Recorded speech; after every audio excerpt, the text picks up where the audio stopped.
I'm wanted to begin with the story that set the internet on fire last night, the Jeffrey Epstein document release. Here's what happened in case you weren't paying attention. Last month, the judge ordered nearly 1,000 pages to be released in connection with a defamation case, and nearly all names are unredacted. They include more than 100 names, including many high-profile individuals. Now, this is not, all these individuals had sex with young girls thanks to Jeffrey Epstein. It's witnesses who are around Jeffrey Epstein or exploited by Jeffrey Epstein, in some cases, repeating what Jeffrey Epstein said about certain individuals or so on.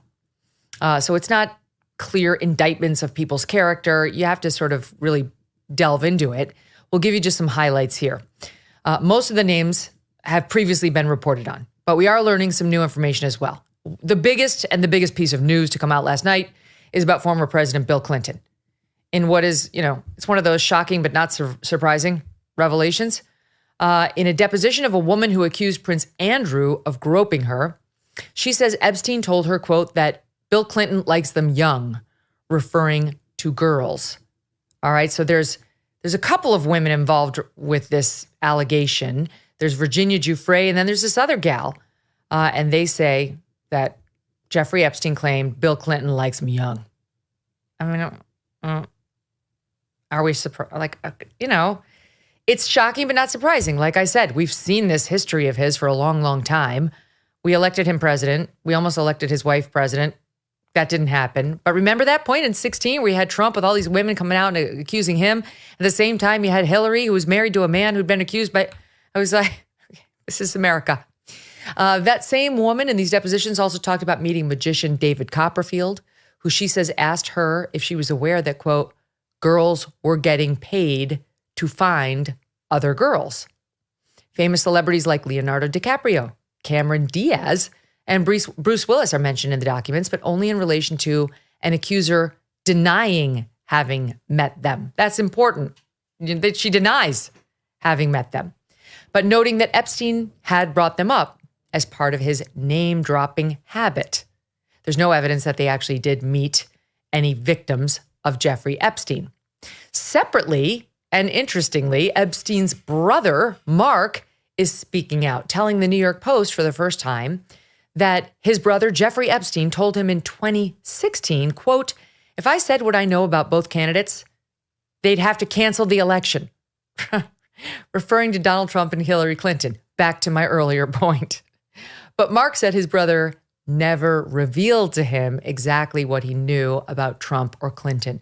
Do I believe that? I'm not sure I do. Mr. Trump told New York Magazine in 2002 that he had known Epstein for 15 years, but he later distanced himself from Epstein around 2004.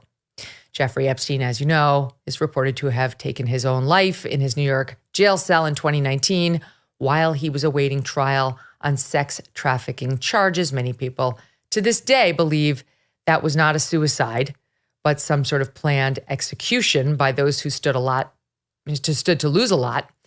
Former Attorney General Bill Barr, who was AG when this all happened, told me on this show he does not believe this was anything other than Jeffrey Epstein taking his own life. And he was wide open to that possibility, but he'd reviewed a bunch of videotapes and so on. It's all fascinating, and we're not done with Jeffrey Epstein. I can tell you that for a fact. Can't tell you how I know, but I can tell you for a fact we're going to hear a lot more about Jeffrey Epstein in the coming year, and you may be even hearing from him directly. More on that as I'm allowed to tell you. Negative dings on credit reports happen to all sorts of people from all socioeconomic backgrounds. Understanding the credit landscape can be extremely tough, and spending the time to dispute and repair these so-called dings can be a full-time job.